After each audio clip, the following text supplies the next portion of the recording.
Hello, it's Jenny here from Virtual Office Works. I just wanted to share something with you today. I wrote a blog post on my blog this morning, how to use the new save feature on Facebook and curate awesome content.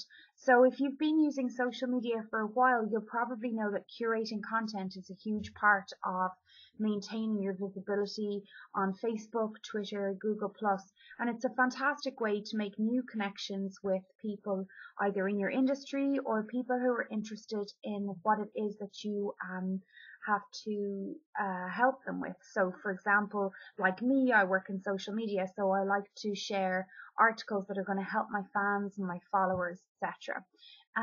So basically the save feature is new. It's just been released in the last week or so, and I'm just going to give you an example of what I spoke about in the blog post today.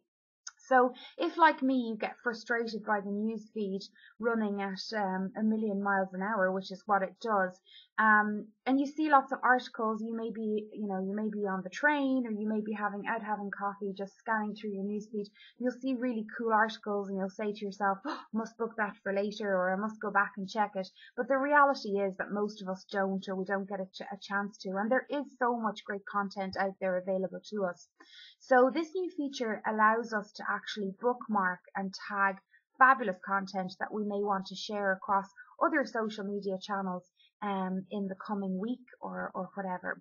So just to give you a quick example, as you can see, I'm looking at my newsfeed here, and at the top of the newsfeed there's a blog post here from Greg Hickman, and if I actually click on this right hand side of his post, you can see there's a new option for me to save this article. So for me, this article is really interesting. It's talking about the numbers of active users using Twitter in Q2 of this year. So it could be of interest to most people in my industry. So I can go ahead and I can save this article for later. So later on, when I want to actually find it, and obviously my newsfeed will have updated and there probably will be something else in here, I can go over to my saved items here. So as you can see, I've saved a few articles from earlier on. This is the new one that I've just saved. So it's Twitter picked up 16 million active users in Q2, and this is the one that Greg originally shared. If I click on share on this, I have an option to save it on my own timeline, or I can go and I can share it in a group, on a friend's timeline, or on a page that I message, or I can send it in a private message. So if you have somebody of who this may be of interest, an individual, you can send it to them. If you're active in groups, you can share it there, and it's just a really quick way to save you some time on Facebook. And as I say, the newsfeed is just going so fast these days. There's so many options for you to find and share great content. Now, just another, I suppose, additional way that I use it that I actually spoke about here, and you'll see it in the blog post. I mean, I go through the actual step-by-step ways of actually using this feature, but as you can see, interest is really important. If you're trying to connect with a certain demographic of people, whether it's social media or anything else that you're selling a service or a product, you need to know what they're actually interested in so that you can share content that's going to get them to engage with you. So as you can see here, I have an example. So Kim Garst is a great friend of mine, and I admire her hugely. She owns Boom Social, and I know the quality of her fans are excellent, and I also know that her content is amazing. So I actually just conducted a what's called a graph search, where I've looked for pages liked by women who like Boom Social with Kim Garst. So when I actually do this search, I'll show you in here what it looks like live.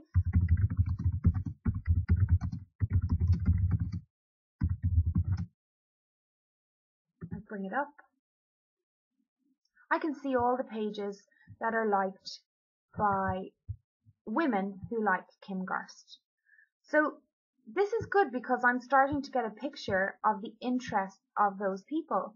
And what I've done is I've actually gone a step further. I've liked these pages, and as I go through them, I actually get notifications for those pages, which means every time one of these pages shares information from their page, I'll see it in my newsfeed, and I'll be able to save those articles or pictures or videos for another time. And it means when I'm curating my content to share it out, I can easily access it. This feature, from my point of view, has saved me an awful lot of time, because obviously I'm curating for lots of different Facebook pages and social media channels.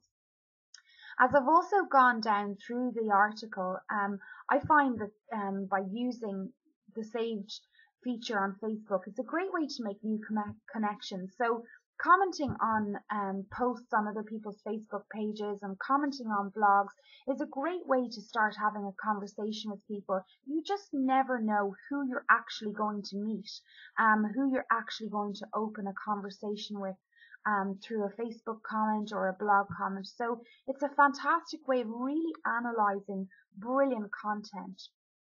Also, you'll see if you find a post in your newsfeed, and you'll see that if it's got lots of comments and shares, that it's obviously very good content. So people are liking it and they're sharing it. And so I always look at this down here as well. And if this is quite a high number and there's lots of comments, likes and shares, I'll save it until later as well, and maybe go back and actually read the article so that I don't actually miss out. As I said earlier, going through the comments on blog posts is really, really important. And, you know, you can curate content for all your other channels. I mean, these articles that you actually save in Facebook, in the saved feature, you don't have to just use them on Facebook. You can share them across the board. And if you're using a scheduling tool like Buffer, which is what I use on a regular basis, both for myself and for clients, you already have your list in saved items over here of all the articles that you've seen and you've tagged. You know they're all here. It makes it really simple when you've got Buffer open to be able to go in and actually put the details of the article in, schedule it out, and off you go about your day-to-day business. I think also just it's a good point to make, something I do regularly, is to give your opinion on an article that you're sharing. So, I mean, this is just a very simple example of a one-liner, I suppose, into this great post from Post Planner. But if you actually give your opinion, or you ask for your readers or fans' feedback, you're sure to get more interaction on your Facebook posts. So as I say again, the saved feature on Facebook for the newsfeed is fantastic. A quick example again, great article here from my friend Mike. Save ebook, a guide to timeline contests. Well, I know my readers are going to be interested in that, so I can save it until later, and I can come over here to my saved items, and again, all these articles are stored nicely away from me when I come to do my content curation and scheduling. So I hope this tip has been helpful, and if you have any questions, please feel free to pop them in the comments below or visit the blog. Reach out to me at any time. Thank you.